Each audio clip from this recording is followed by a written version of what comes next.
Well, listen, the markets obviously don't like the American transition to the Soviet system of appointed successors and the bypassing of all democratic functionality. Well, that And as a I'm result, surprised they don't like it, because it seems like most of the interviews I see with a certain party are very in favor of the Putin political process. listen, So I the think you're already starting off this with a false narrative here. You think this entire structure is rigged from the get-go, but it's not, and I'll tell you why. Because anything that's said by any of the parties, be it the Republican or Democratic Party, is by definition a self-interested deception to perpetuate the illusion of democracy, while they deliberately bypass all democratic measures such that they can do a Soviet-style appointment of their anointed successor, while they so-called spread democracy around the world to places like Libya, which then turn into slave farms, which currently have Spain and Italy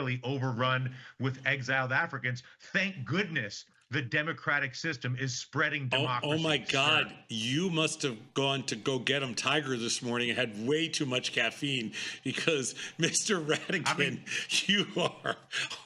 you are all fired up. What is going on? Okay. Listen, I've had it with the so-called democracy. These people knew that Joe Biden was a full fruitcake. Who are these people? Who are these people? I'm not sure where you're going with this, but who are these people? I think we know. I think we all know who these people are. Okay. So you're telling me that Joe Biden knew that Joe Biden was not capable? No, I'm telling you that the major corporate interests, so the large financial institutions, yeah, the large health insurance, yes, institution, yeah, those bastards, the large real estate institution, yes, the Obama family, of course, the Clinton family, of course, Jill Biden, yes, Hunter Biden's notebook, Hunter Biden's notebook, the big guy, yeah, was full fruitcake. Yeah. And they deliberately chose not to allow a primary process, which would be conceptually democratic. Yeah. Conceptually. Yeah. And instead decided to go full fruitcake into full Soviet and simply appoint Kamala Harris, who couldn't win a single forget her lack of whatever, forget the opinion on her as a candidate. Okay. She could be the world's best candidate or worst candidate. I know this is not a referendum on her. Sure.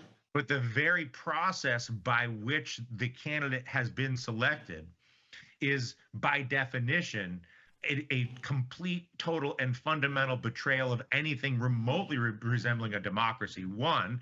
And two, clearly was done with intentionality to try to avoid a primary, because the obvious thing would have been to say, thank you, Mr. President.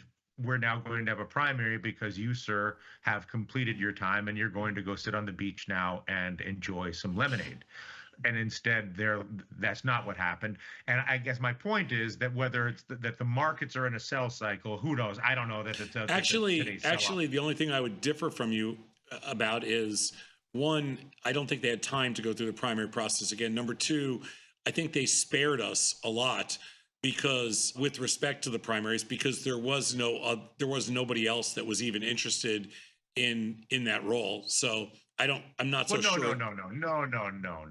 If he had said last summer, I'm out. But he didn't. List. But he didn't. No, but he should have. But he didn't. My point is. But that doesn't matter what your point. He didn't. He deliberately did. So this was a plan. This was the plan. Yes. All this along. Is a Soviets. Yeah. Oh. Yes. Brilliant. So the plan was all along that he would go. Okay, I got it. I didn't realize there was a plan. Yeah, it was a plan in order to bypass the primary process, so that you don't have a Gavin Newsom, a J.B. Pritzker, a Gretchen Whitmer, RFK, whoever, a proper Democratic Party primary. You bypass the primary completely and anoint your chosen successor, while claiming that Russia and China are totalitarian dictatorships and America's a democracy, which is at this point laughable. And the markets don't like it, and the markets do not like it. Well, this has nothing to do. The S&Ps were up 70 points on Monday after this whole thing happened. The That was markets. because they were excited. That's because they were excited the old man left. And then they realized, they're like, hang on a second. That's all well and good that the old man stepped down. That's a relief.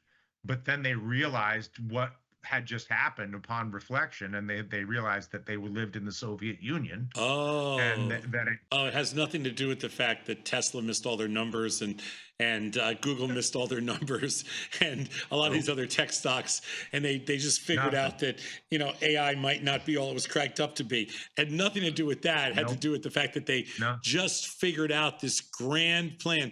So this guy with dementia that is No, no, that's no. losing his Those cognitive people, not senses. this guy. Okay. Oh no, it was a grand plan. The whole party. It Yes. was those people. It was those people. Why don't you just say it? It was Nancy Pelosi. It was for sure her and her grand plan because she's the goat. So it was her. Yeah. Well, thank you for saying it. Finally, at least Yeah. you're admitting the reality, Of course.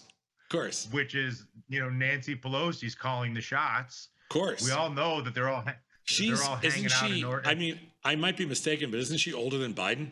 Again, Mick Jagger's older than Biden. It's not just a matter of age.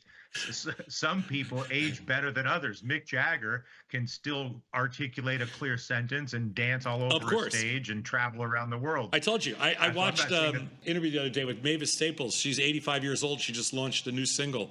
She's freaking amazing. Amazing. Yeah.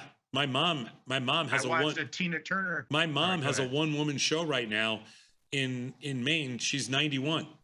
So again, it's not about the age, as they say along the spectrum. Age is just a number. Yeah. However, some people after a certain amount of time, some people after 40 years, they go full fruitcake. Some people after 20 years, some Sure. people after 60 years, some people after 80 years. The percentage of people that go full fruitcake goes up as people get older. I But that understand. is not to say that you got it. So Yeah. anyway, I understand. I'm not sure who of the two candidates. I'm not sure who is in worse cognitive decline, Trump or Biden. But at least one I dropped agree. out. I agree with that. Yeah, No. at least one dropped out. I actually think, and I know people are going to think this is insane. I kind of think there's a good chance that on the Republican side, I think there's a really good chance now they might just drop JD Vance because I think they realize they made a mistake and they might try to dump him because I think he's a horrible pick. And I also think there's an outside chance, like let's call it 2 to 3 standard deviations, that Trump drops out because he's in pretty serious cognitive decline.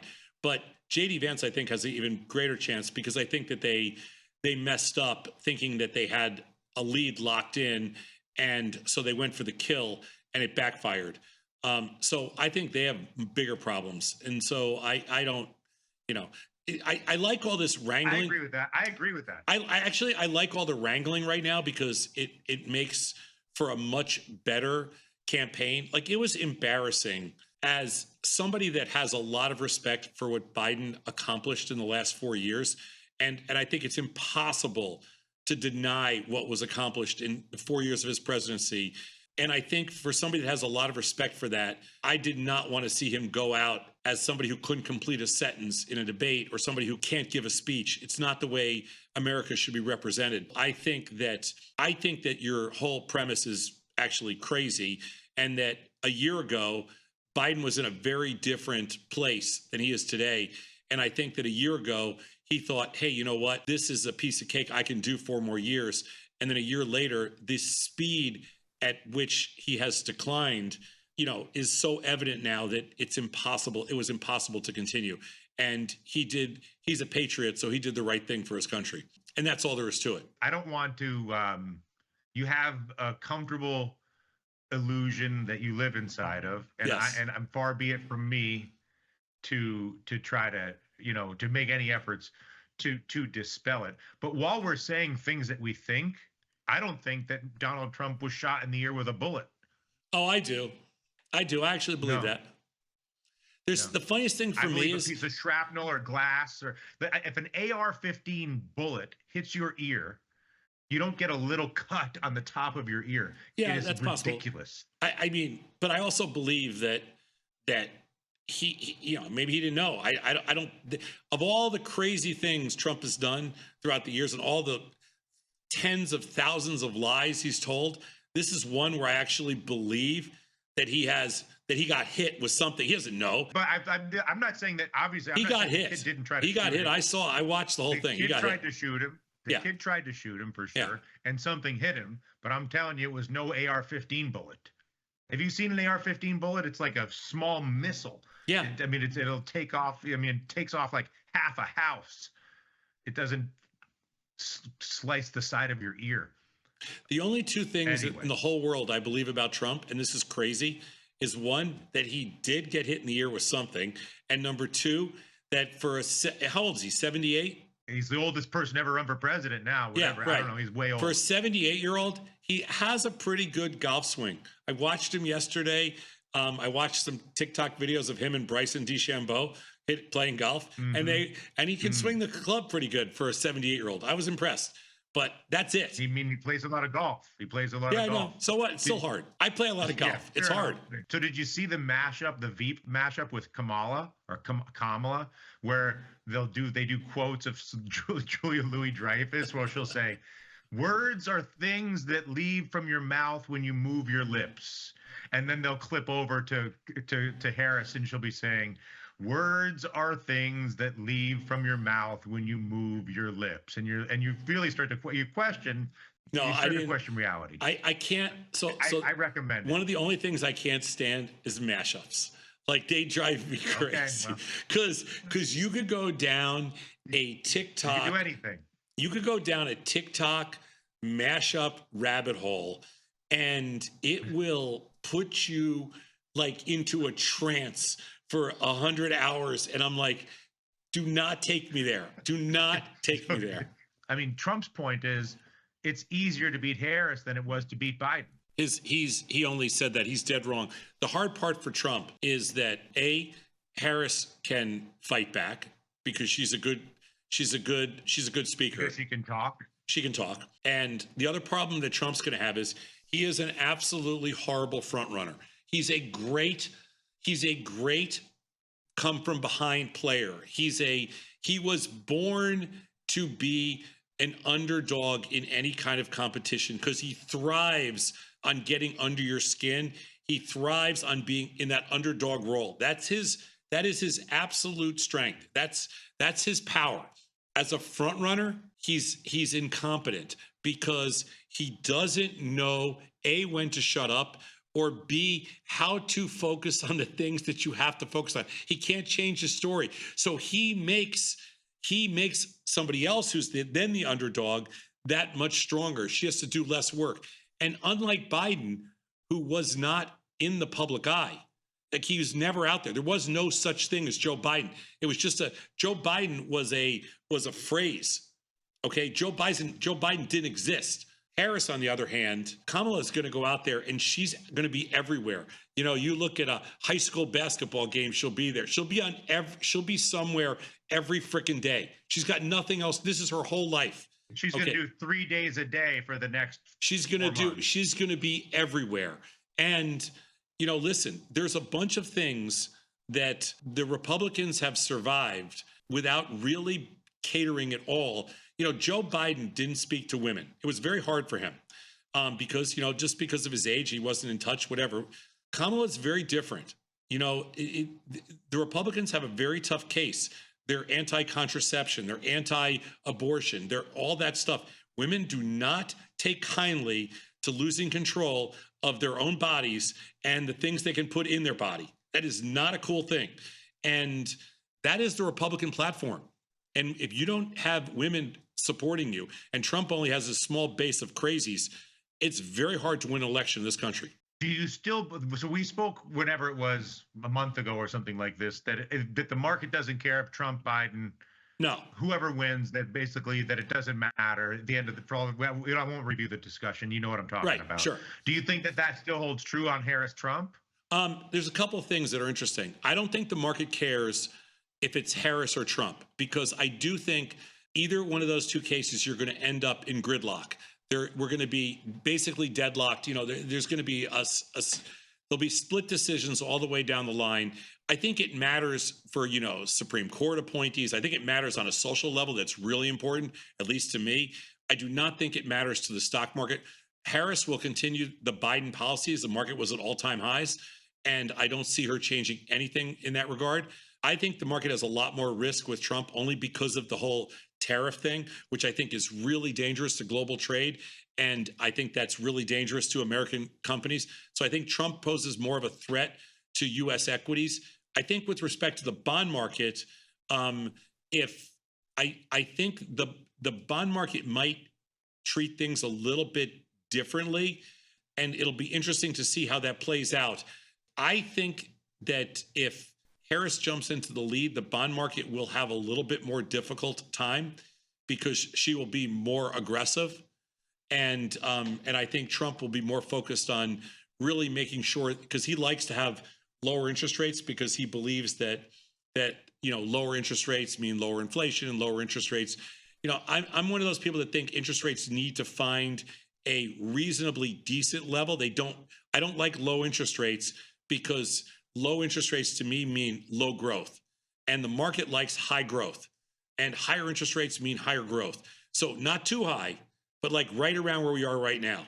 Do you think Harris? I mean, it doesn't matter. I just don't think that Harris even has, like, Trump has an economic philosophy, might be delusional, misguided, and insane, but because of his history with all the debt and the real estate and everything, he has a very clear point of view on rates, the relevance of rates, and on the accessibility of money and markets. I don't get the sense that Harris has any opinion of any of it. I get the sense that Harris is will do whatever she's told by the banking elite in New York, more like a traditional politician who's taking orders. Like, Trump doesn't take orders from Jamie Dimon or from Powell, whereas most politicians, and it's not to pick on Harris, but almost every other politician in Washington, D.C. defers to the banking elite in New York when it comes to any real opinion on leverage. No, but Trump doesn't take orders from Jamie. Trump doesn't take recommendations from Jamie Dimon or anybody else. Trump only listens to two people. You have to be a person that supports him with a lot of money. So you have to be Jeff Yaz from Susquehanna, or you have to be somebody like that, or David Sachs, or Peter whatever Thiel. It is. Somebody, or somebody from BlackRock, whatever. And he'll have like insane economists like that nutcase Peter Navarro, or the nutcase Stephen Moore, or who's the guy from CNBC? I can't think of his name right now. He was on CNBC with you. Larry Kudlow. Yeah, Larry Kudlow. Another crazy. Yeah. That's who Trump listens to. I don't know if Larry Kudlow is still in his inner circle or not, but that's who he's listening to, because those are the people he trusts. But I'm just saying, So you're telling me that's better than, no, that's not. I'm sorry.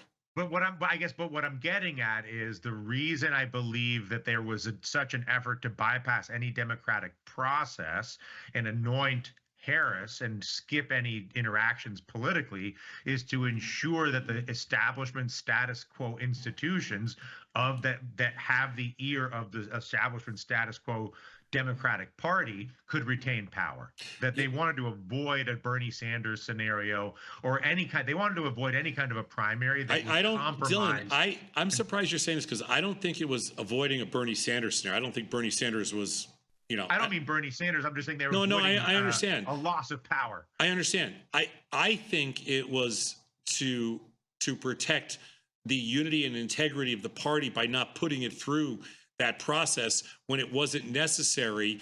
And the only people that are calling for it to be, the only people that are saying, hey, it's undemocratic, are people on the other side of the aisle that are scared of what they have to face right now. Listen, it is empirically undemocratic. So what? So okay. So the other side of it is it empirically democratic to support somebody that didn't support a peaceful transfer of power, or somebody that supported it and basically encouraged an insurrection, and that's your candidate? So that's what you're going up against? So you want somebody that's undemocratically placed in that role versus somebody that led an insurrection against your own government, and he's your candidate? I mean, my God, what kind of argument is that? I want proper representative. Do you want that? Because I don't care. I'm totally fine with this. Save the process. Let's get right to it. Why do you want it? Why do you want to have fighting? You're all against one person or one other side. Why do you want to create a situation where there's no unity? It's not about no unity. It's what I think. I believe in order to have a credible government, that you need to have a credible process for selecting the leadership of that government. Okay. I believe that the reason why that the largest voting bloc in America by far is people who do not vote is because there is an ever expanding loss of credibility. Really? With the yeah. No, I don't think so. I think it's that we've created a very apathetic consumer, and if you want to compliment, if you want to find one positive characteristic about Trump, which is very hard for me to find, but if you want to find one positive thing about him, he has, because of his, I would call it insanity, but whatever, he has got more people interested in politics than anybody else in recent memory, because he has stirred up all those people that you're talking about that never voted before. They didn't care about politics or anything like that. They're all fired up now. He got them. So that number is a lot less. That sideline number is a lot less. So he has engaged more people. You know, he's created essentially a viral movement in the world of politics, which, you know, nobody else has been able to create. You want to give him credit for something. He created virality in the world of politics that in my lifetime, I'm not so sure. Like, it was very hard for me to get fired up as you know, as a kid. If I had to, I don't even remember who was in, I can't even remember at this point, you know, who was in every election. Ford, whatever, Gerald Ford versus who? Reagan. I don't even remember who Reagan ran against in 80, or who, you know, or who Bush ran. I don't even remember who the other candidates are. Nobody got, you know, nobody was exciting. You know, I mean, Al Gore versus Bush. I mean, who's going to get out of bed for that one? You know what I'm saying? I mean, Obama was the first one to kind of, okay, he's a little different. He's younger. He's black. You know, there's something going on. He's different. You know, and he's also brilliant. You know, brilliant orator. Yeah, of course. But you know, there's different stuff going on. Trump fired up a whole different crowd that had never been fired up in 50 years. So he did create some virality, and you know, we'll give him credit for that. He brought people to the polling stations. So I don't think there's as much apathy as there used to be. And clearly people that were never cared about politics or were never involved are involved. And so that's one of the good things. You know, he created a movement. J.B. Pritzker for VP? He's not going to be. I freaking love J.B. Pritzker. He is one of the most decent. I know he's your boy. I know he's your boy. He's my boy. He's one of the most decent human beings on the planet. He's a longtime advocate of Tasty. He's been here many times. He's a wonderful human. I would support J.B. Pritzker for president in 2028 in a freaking heartbeat. I love the guy, but he's not going to be involved this year. Who do you think the VP is going to be for Harris? Who do I think? I think it's going to be Mark Kelly from Arizona. On the astronaut tip? I just think it's an important state. I mean, I could be Josh Shapiro. I don't think they'll go Jew, but I agree. I don't think so either. But I don't know the guy at all. I heard he's a good guy, decent guy. I don't know. I don't never seen him talk. I've never known nothing about him really. Mark Kelly, I know a little bit about, but not that much. Seems like an interesting guy. Can you swap JD Vance and still? I mean, can you do a VP swapperoo? I guess now that everything's on the table in 2024, everything's on the table. I mean, who cares? You know, who are you going to swap him for? Vance? Well, now you swap for Nikki Haley. You bring in your your woman. Nikki Haley is already such a sellout that it's pathetic. Like, what's pathetic. Wrong? Like, I mean, I would cut my if somebody called me a piece of blah blah blah, or called my family or my kids or my wife or my dog, whatever it is, all these names, I don't care. I don't care what you couldn't buy me back or do whatever for any amount of money or in the world. To give a keynote at the convention. Yeah, I mean, you wouldn't. Trump, there's no chance he would. You know, I mean, if she did, she'd be pathetic. Who's the Trump replacement in your third standard deviation outlier? who beats who. If it's rock paper scissors and you can keep swapping candidates till the who if Trump beats Biden but Harris beats Trump, who beats Harris? Mitt Romney? No, Mitt Romney's not. Mitt Romney is not in the running. Mitt Romney is done. I already. But Mitt Romney was being talked about for the Democratic position. If they were going to have an open, people. He's got a better chance of getting Liz Cheney to run with him than he's got Mitt Romney. But no, I don't know who he pick. I don't know. He'll pick somebody who's more of a centrist, and probably a woman. But the problem is, in the Republican Party, I don't know what woman that would be. You can't pick Kristi Noem because, as she's found out, you can't kill dogs in America. I don't care, Republicans, Democrats, or Libertarians. Dog killing is not cool in America because people love their dogs more than they like their spouses. So you cannot kill a dog. So she's out. And that Katie Brick, or whatever her name is, from Alabama, she's a whack job. So I don't know. What about you got Elise Stefanik? She's a hardcore. She's a New Yorker. She's a reliable New Yorker. She's a reliable New Yorker. She can lie with the best of them. Yeah. Tell as many lies as you want. She's out there. She'll keep lying. She'll lie straight at it. She's a good talker. She can talk. But bottom line, though, for all the political talk, as far as market levels are concerned, you're going to hang on to the idea that the market really doesn't care Trump versus Harris at the end of the day. No, the market doesn't care.